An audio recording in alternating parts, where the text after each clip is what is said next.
Well, I've used this photo a couple of times, not on this channel, obviously, but for a lot of other reasons.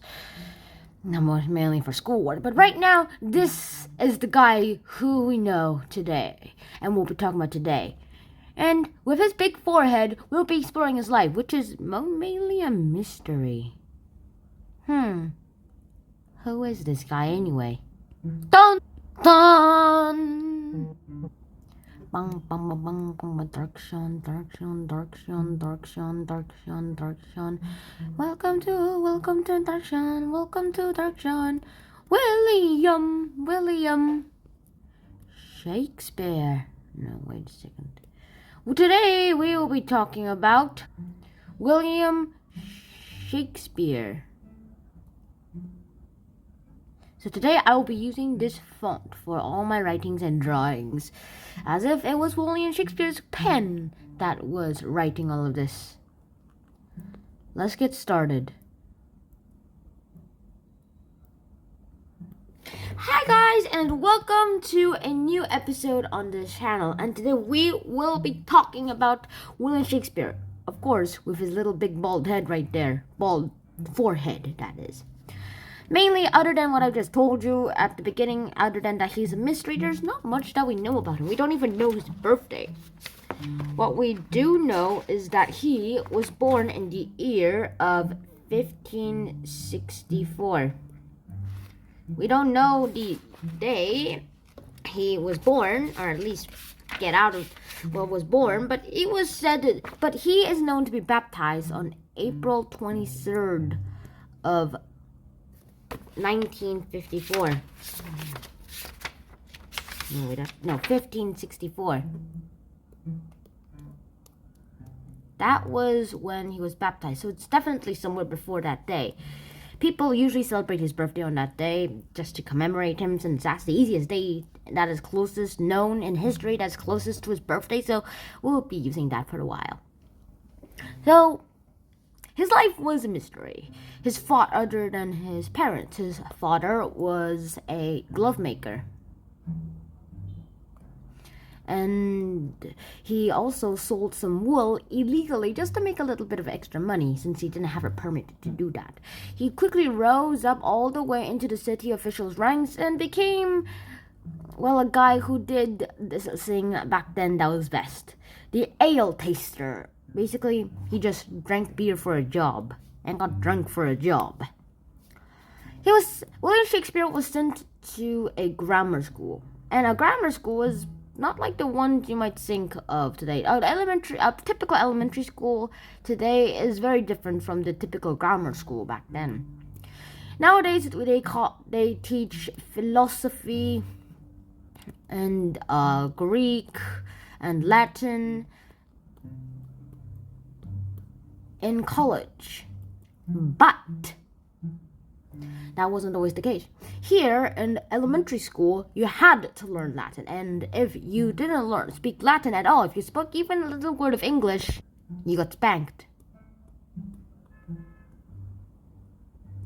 I'm not kidding. This actually happened to William. Nowadays, it's illegal to do that. And so he went. He studied and studied and studied, and he was like, yeah, this is not my job. This is not the day he liked. Also, the one thing that was good came out of these grammar schools is that he studied a lot of plays, which probably inspired his later plays that he wrote.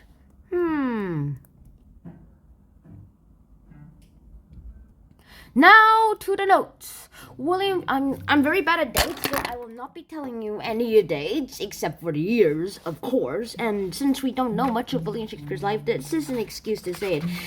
We don't know much about happened at William Shakespeare for like 7 years of his life. There was not many records of his life until he was like in 1582 when he married Anne Hathaway.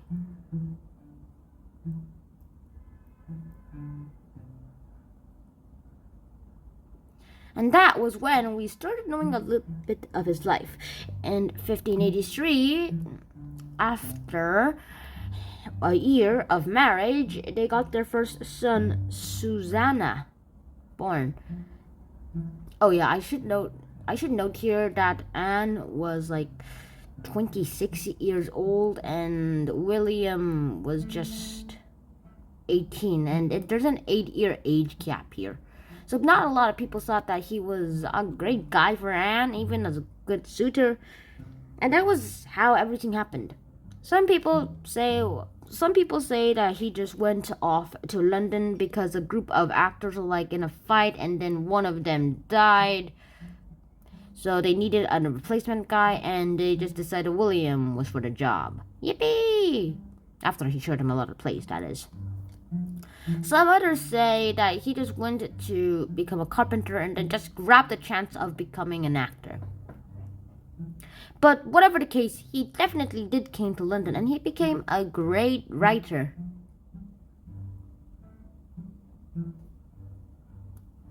And his plays were very famous. He wrote numerous of them, and I'll show you just for some examples. Oh yeah, this is modern day London, and he played a lot of plays, and that are still played today. This is not one of his plays. Here are his plays.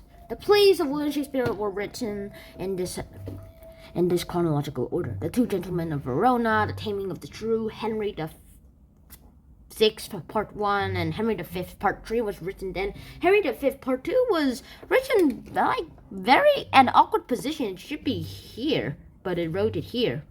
However, between the Henry Sixth Part 3 and Henry Sixth Part 2, they wrote Titus and Andronicus. Then came Richard III, which I guess was banned.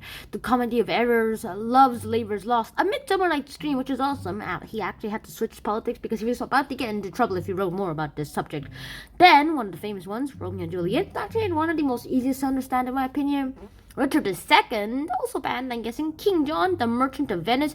Henry IV, Part 1, The Merry Wives of Windsor. And Henry IV, Part 2, Much Ado About Nothing. Henry V, Julius Caesar, As You Like It. Hamlet, the title was probably based on his dead son, Hamlet. He never actually had a son after that.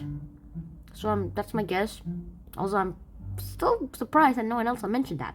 The Twelfth Night, Troilus and Cressida, Measure for Measure, Othello, All's Well That Ends Well, Timon of Athens. My classmate is named Timon, by the way.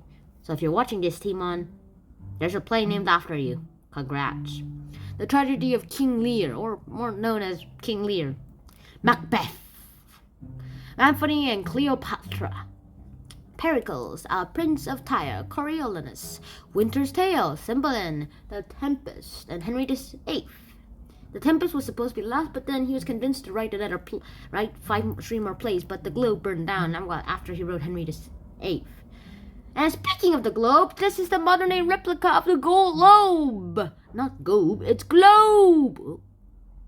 And this is one of the best things that has ever been happened to me. I can see a picture of the globe. Actually, that is one of the lamest things. I should be there. That would be better than actually seeing a picture of the globe. But other than that, it's so awesome. There are plays regularly, like every year. Well, one thing about it is these plays, they had to keep making new plays because people are like bored and needed entertainment. And if you try to watch the same play over and over and over and over again, you're like, what? This is boring. This guy's... I'm not going to say the bad word. Okay, this guy's crap like that.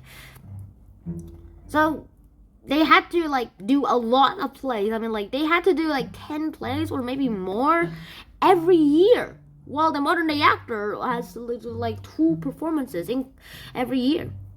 At least 2 performances every year. Maybe a bit more, but not over that much, I'm pretty sure.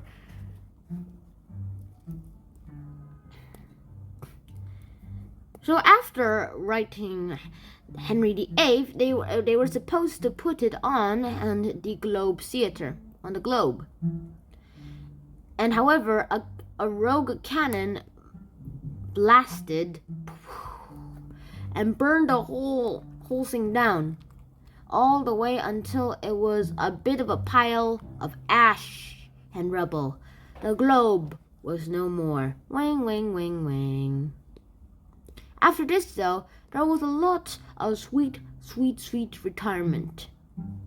Let's go for the last bit of summary with the notes. William Shakespeare decided to retire. And so what he did was pack away his things and just landed and went all the way back to his home at Stratford-upon-Avon.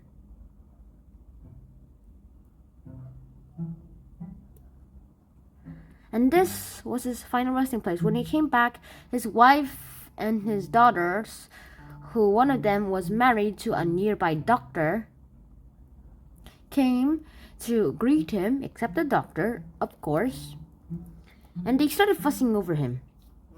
However, this was not a long retirement. William Shakespeare died 3 years after he returned home. Just before that, before he realized he was dying, actually when he realized he was dying, just before he died, he asked to write his last will and testament, and it just came in just in time. His last will and testament left a lot of beds to his wife, and their wedding bed especially, another bed to his daughter, and a silver bowl to his other daughter. And that is the most basic life of William Shakespeare.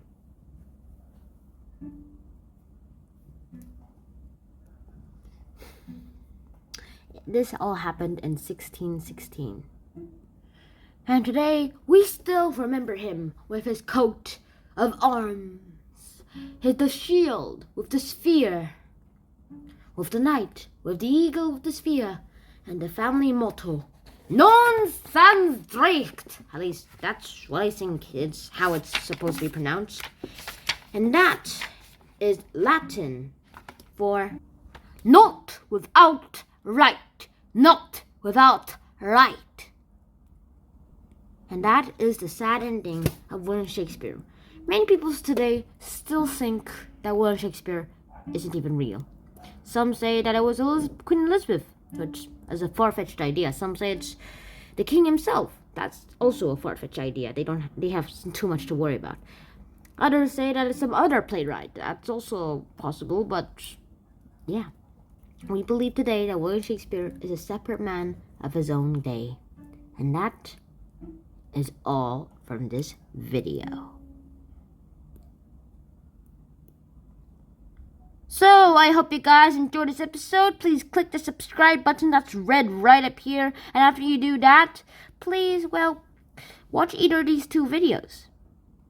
Like the button, share, obviously, and see you guys in my next episode. Schnan out. Peace.